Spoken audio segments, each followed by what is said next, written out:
Welcome, folks. I'm Jabby Kuwait, joined by ACHARA KIRK across the globe. What's up? We're both across the globe. We're talking over Discord, so sometimes there's a bit of a we're not sure who's talking. But anyway, we're watching Wednesday, episode 5, You Reap What You Woe. Nice way to work that woe in there again. Whoa, whoa, whoa. If you're watching this on YouTube, you'll see a cut-down version of our reaction because we can only show you a limited amount of picture-in-picture. But if you want to watch the whole thing with us, no cuts, no interruptions, head over to our Patreon page, patreon.com/JabbyKuwait, or become a member of this channel so you can watch the whole thing with us, no compromises, but you will need your own Netflix subscription so you can open up each episode in an adjacent window to our reaction. We'll give you a 3, 2, 1 countdown sync, and it'll be like you're watching it with 2 of your favorite pals from the internet.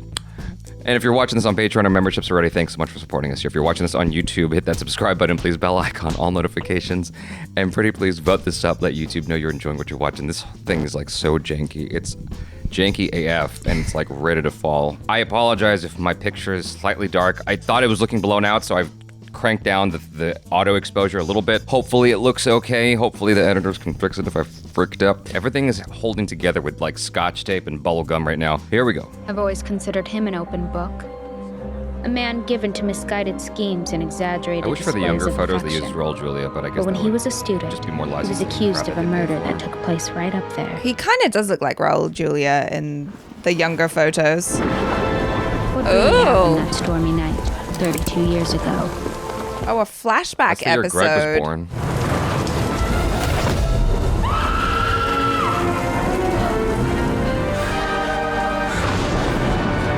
Looks mighty suspicious. They get a sword. They certainly have issues. I don't like to tell tales, Sheriff Walker, but it's all Morticia Frump's fault. They were fighting over her. He's lying. No, she's lying. Sorry.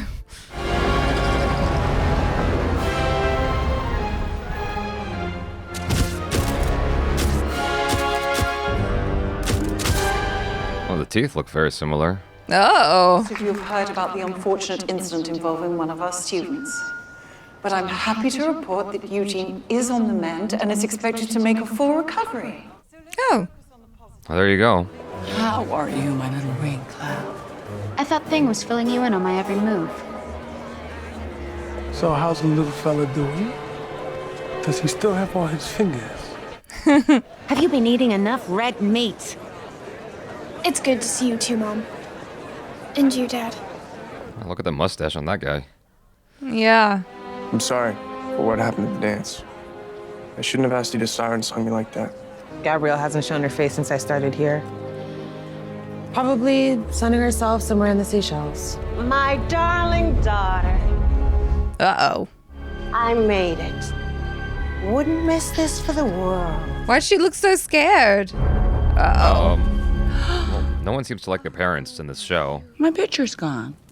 Really? Well, that is odd. May I borrow this for the weekend? That way Gomez and I can take a little walk down memory lane. Dr. Kimbert and I have spoken, and we both agree it would be most beneficial for you all to attend a family session this weekend. Oh, God. You got the results already? All right. Tape off the scene. I'll be right there. Dad, you okay? What's going on?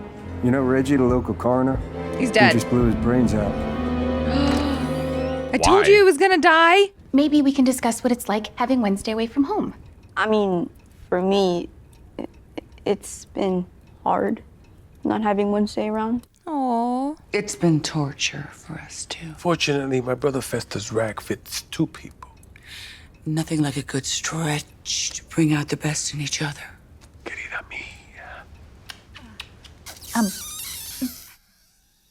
Enough! That sound. I think it's high time my parents faced the music. It seems they've been lying to me, keeping secrets. Oh. Who was Garrett Gates, and why are you accused of murdering him? Whoa. Those charges were dropped. Your father is an innocent man. Local sheriff doesn't seem too convinced. This session is over. Have it your way, Mother. Wednesday? Thanks for the candy. Actually, that's potpourri. Oh my God, he's been eating potpourri? Why would you keep eating it? Because he's an Addams. How could you ambush your father like that? Wednesday!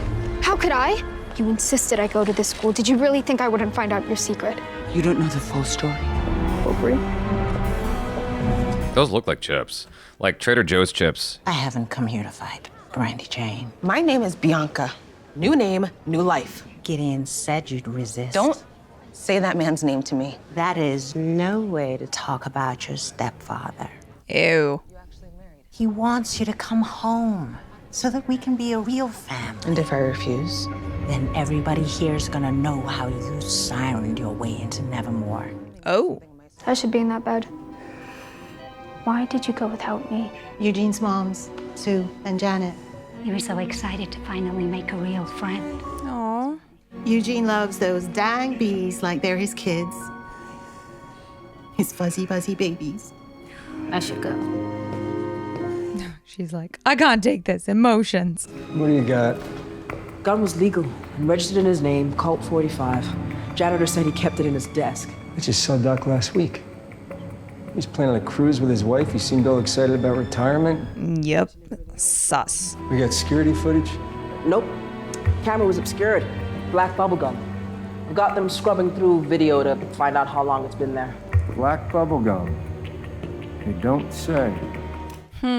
Suicide note says he felt guilty about an old case. Says he covered it up, faked the coroner's report, and has been living with that guilt for all these years. What case? Garrett Gates? Ah. I always thought they were covering up the truth.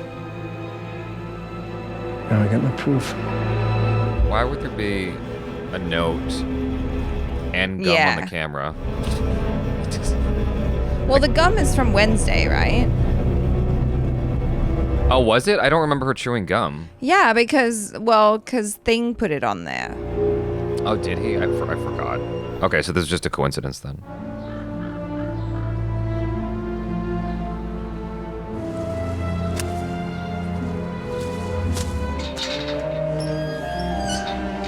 Who's gonna talk to her? Someone's gonna stop her? No, she's gonna see the name. It's Garrett. Is it? Yes. You're not hungry, darling? My appetite eludes me, Mother. The same way the truth eludes you. That was a cool shot. Outside of the focus not being perfect, the shot was pretty cool. Ajax and I haven't defined our relationship yet. I'm not talking about boys. Have you wolfed out yet? Oh. No. Well, that is a disappointment. That's me. Aw. Gomez Addams.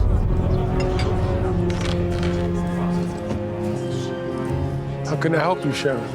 You're under arrest for the murder of Garrett Gates. How do you feel, Wednesday?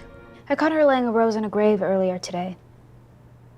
The headstone read Garrett Gates, the very boy you've been arrested for murdering. Garrett was infatuated with your mother, and he started stalking her. Why didn't you call the police? We tried, but his family was the oldest and richest in Jericho. No one believed us. Your mother and I stepped out to catch our breath.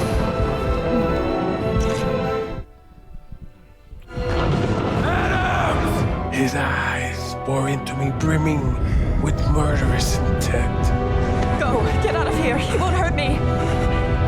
Garrett, no! Garrett was unstoppable. Whoa.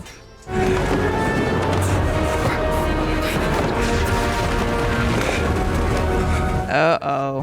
My survival instinct kicked in. Technically, he stabbed himself.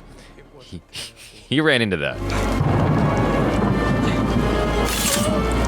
Self-defense.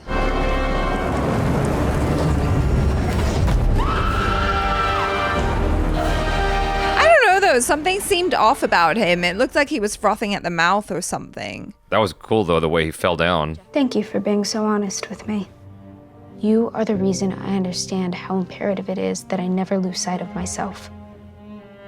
So as far as fatherhood goes, I'd say you've been more than adequate. That's actually kind of sweet. I brought you a gift. That's so sweet. You didn't have to get me anything. I know, but I thought we got off on the wrong foot this weekend. What's up with Dad?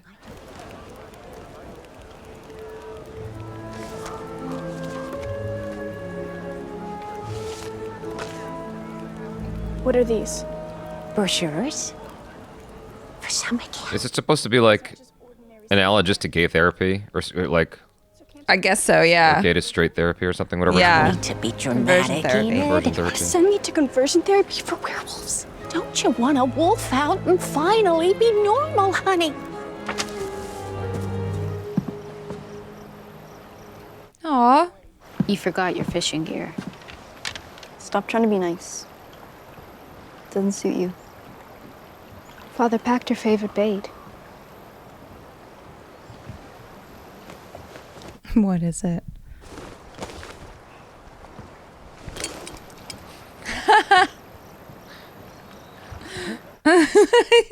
You're just gonna blow up all the fish?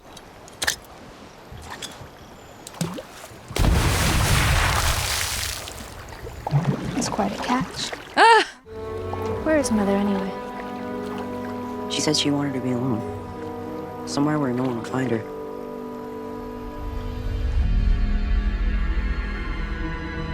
Oh, what's she doing?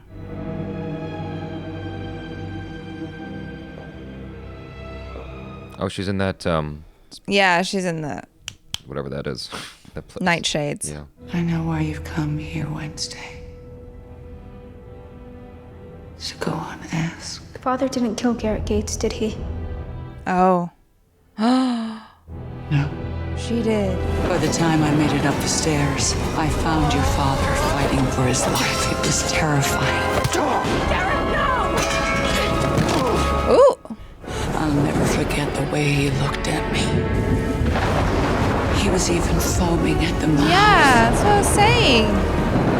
It was like I was staring into the eyes of a rabid beast. Is he the monster?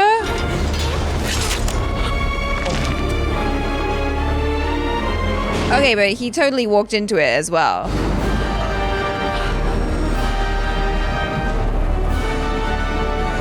All right. You said Garrett was foaming at the mouth. His eyes didn't look human. Foaming saliva, dilated pupils, mental confusion. What are those all textbook symptoms of? Lycanthropy? How can that be? There's only one way to find out. Oh. This reminds me of when you got your first grave-digging kiss. It's You were so it's happy you lycanthropy. nearly smiled. Oh, being a werewolf. Moment of truth. Not there. Oh, he is there. I was right. Well, well. What do we have here? Uh-oh. Guess it's gonna be an Addams family reunion in lockup tonight. Ha! It's a souvenir from our outing. I borrowed it from Garrett. He died from nightshade poisoning. The remarkable preservation of soft tissue and blue tint confirms it. Which means Garrett was dying. Before you stabbed him. You look even more ravishing as an innocent woman. Look, for once, could you two get off of each other and focus? Prove to me you're still worthy to be called my son! Kill all those outcasts. Sneak into that dance and spike the punch bowl.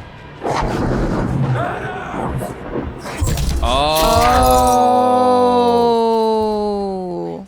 The night Garrett died, he had a vial of nightshade poison that broke in his pocket. He was going to use the nightshade poison to murder the entire school.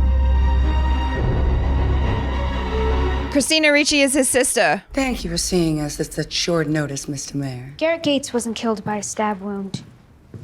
That blue sheen is a telltale sign of nightshade poisoning. But you already knew that, didn't you?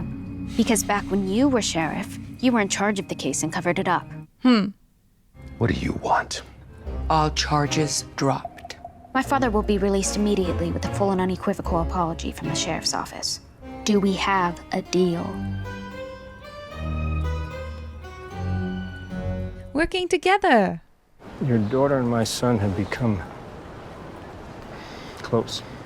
I pity any boy who gets caught in her viper's gaze. But he must be a good egg. She wouldn't tolerate anything less. Oh, just like that. Everything's okay. Decades-long grudge. Gone. If I'm meant to wolf out, then I'm going to do it on my own timeline and not yours. I just hope that one day you'll finally be able to accept me for who I am. Dad, say something.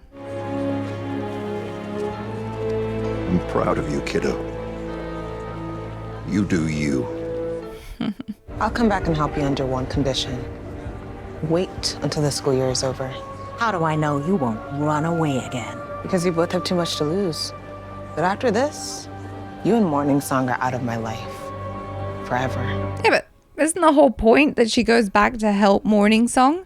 As I leafed through the pages of this yearbook, I was reminded of all the wonderful times I had here. Aww.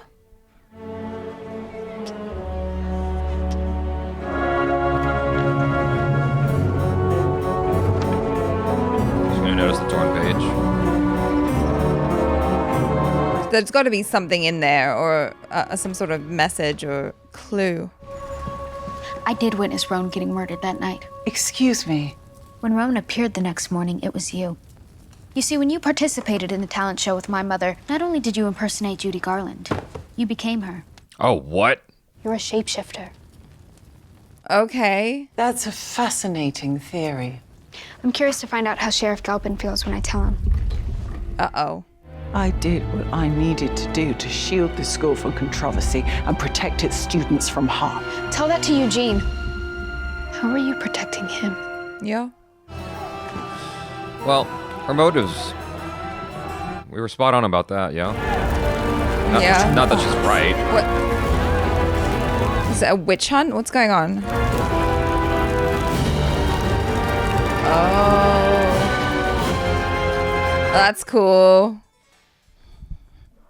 So, that episode was not directed by Tim Burton. That episode was directed No, it by was somebody not. else. No, it was not directed by Tim Burton. I think he only directed, like, the first few. I feel like I need to find out. He did the first 4. Watching this one, it felt different. There was something different about this. I couldn't quite put my finger on it. You know, with these shows, with everything, like, in general, with any TV show or whatever, even going back to the early days of Netflix, with House of Cards, you know, what's his name? Gosh, I can't remember his name now, but I think he directed Fight Club and Zodiac. But he directed the first at least 2 episodes of House of Cards to establish the tone and style, and then that was just sort of the model for what all the other directors who came in had to do for House of Cards. And I think that this is something that that typically happens with television.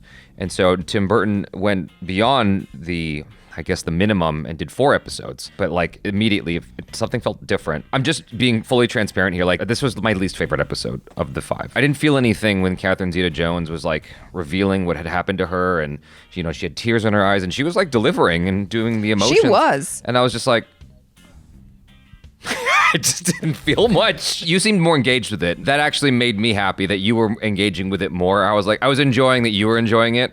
So I was vicariously living through your reaction. You had this moment where you're like, oh, they're working together. Like, almost like an emotional thing like that. And so I'm like, okay, at least she's enjoying it. Because I wasn't supremely into this episode. I was just trying to get through it. Yeah. I thought that the whole thing with, you know, her just kind of having a better relationship with her mother was cute. You know, like Morticia understanding that, you know, she can't make Wednesday have the same experience that she had, that they're individual people, and just kind of embracing that. I thought that was really cute. And also, like, I love a whodunit, and I love trying to figure it out. So, of course, for me, I'm sorry if I annoyed anyone with all of my like speculation, but that's what I love to do when I watch stuff like this. And so I have an inkling, because I've been suspecting Christina Ricci's character for a little while now. And so when he mentioned about Garrett's family and how they all kind of died, but I think the sister was a kind of like mysterious death, or maybe I wasn't really listening properly. They didn't really say what had happened. They said that she went overseas and then disappeared. It wasn't really, there was no exact detail about how she passed away. Right. And so when they mentioned about the deadly nightshade and then her being the teacher that teaches them about plants, carnivorous plants, and I seem to remember her talking about nightshades and how, like, you know, the most interesting flowers grow in the shade or something like that. It just kind of clicked in my mind. And I was like, oh, what if it was her? You know, that kind of makes sense to me right now. Because like I said, when you're watching stuff like this, they give you the clues as you go along, and it's just up to you whether or not you want to try and piece them together. And so that's where my mind is going right now. I'm like, okay, there's some sort of revenge thing, a revenge plot going on in the background. And I'm wondering also if Garrett's family, if they're like descendants of the original settler in Jericho, the guy that Goody killed. Yeah. So yeah, I'm waiting to see how this all kind of coalesces at the end. Yeah. I have a question for you and to the audience. There's two moments that sort of stuck out of my mind as, for lack of a better word, politically minded. One of them was the straight camp or the conversion camp thing. That was a very obvious analogy. And then the other thing was when Catherine Zeta-Jones was like, men like you never believe us, or something like that, when she was confronting the mayor. I'm a man and I'm straight, so obviously, like, my experiences are fundamentally different from, you know, who that speaks to. I am of that camp. Yes. Sure. So, like, did it move you? Were you like, yes, I feel seen? Catherine Zeta-Jones, Wednesday, thank you. I feel seen now. Like, is that what you felt in that moment? Do you feel like there are people who felt, like, seen from that? Or did it feel like, I don't want to say any more because then I'm imposing my own opinion before hearing yours. Go ahead. Yeah, I mean, when that happened, I was kind of like, oh, okay. This is another part where we insert some sort of agenda into here. I'm kind of used to that at this point with a lot of Netflix shows.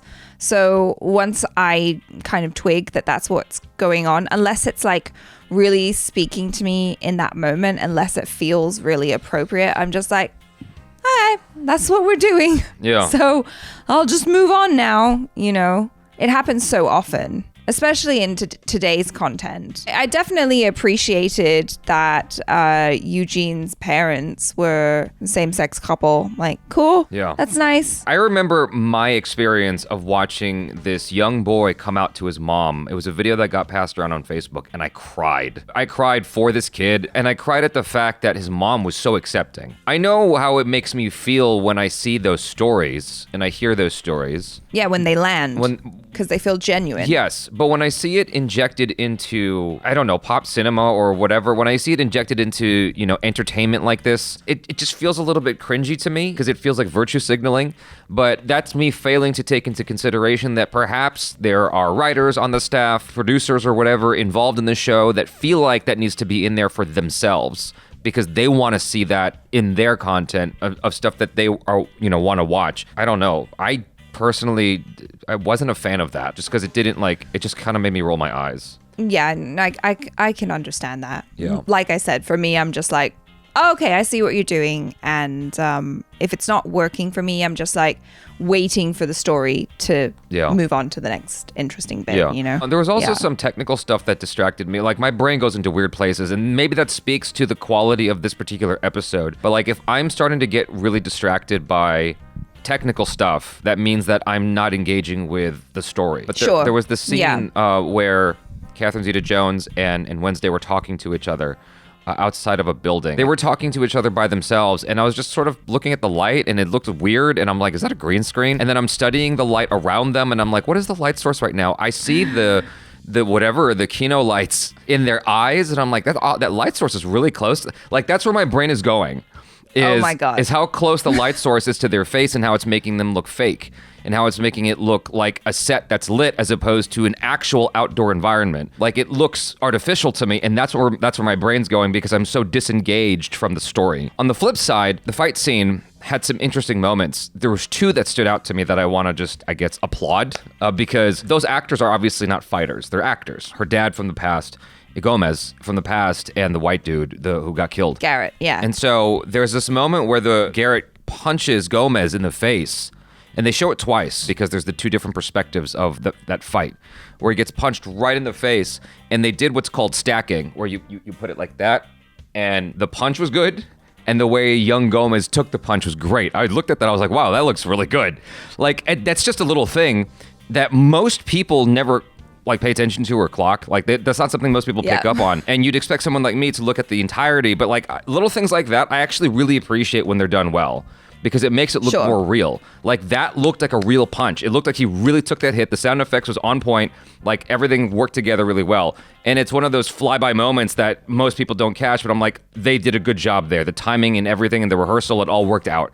And then as far as effects goes or stunts or whatever, I don't know how they pulled it off, but the moment he falls off the scaffolding or whatever, you track the body all the way to the ground. I forget what movie it was. It was some other film, but an action movie, but you saw the body go all the way to the ground. It looked real. It looked like he actually like fell off and hit the ground. And the gravity of it too was like more than I'm used to. Like, he fell fast, which is like, that's more realistic, I feel like. Yeah, you know? you're just like, pff. You know, it wasn't. It looks cool. Yeah, it looks really good. I was like, oh wow, like that looks awesome. There was also a scene where the sheriff was talking to Wednesday, and the lighting was really nice with, like, I don't know what they were doing, but it was, the DP did a great job there, and the way it was shot was pretty cool. Those are my 3 moments. I was like, oh, that's technically, those things were awesome. I did enjoy the inclusion of her other family members in this episode, because I was wondering when we were going to see more of them, because I really do enjoy them. And I'm really liking little Pugsley as well. I think he's so cute. And I love that relationship between Wednesday and her brother, you know, where like clearly they love each other, but she's very much like, okay, I don't want to show you my feelings, but I'm going to show you I love you by my behavior, which I thought was really nice. And so I'm wondering when we're going to see more of the other family members. Like, I want to see Uncle Fester. That's not When's what the he show's coming? about. That's not what the show's about. The show, it's literally He's called... coming. It's literally... He's coming. It's literally called Wednesday. It's about I know her. it's called Wednesday. It's about Wednesday. And I love that it's about Wednesday. But I would like to see more cameos from the other family members, you know? And Lurch hasn't said anything yet, although he doesn't really talk. But I'd love him to be involved a little bit more. Well, we got 3 episodes left. So, I mean... We have 3 episodes they left. can So make it up maybe they'll come in the final episode. That would be very fun for me. Well, anyway, looking forward to the next episode anyway. I have enough invested now that I'm just committed. So yeah, I'm committed now. Yeah. The first 4 episodes were really, really strong. This one, like you said, was a little bit but I feel like sometimes that can happen when you're kind of like in the middle of the season and it's just kind of like the story is just continuing on. I'm pretty sure it's going to get a lot more exciting in the last few. Maybe, yeah. We'll find out. You guys, thanks so much for hanging out. I'm Jabby Kouei. This is ACHARA KIRK. Peace out.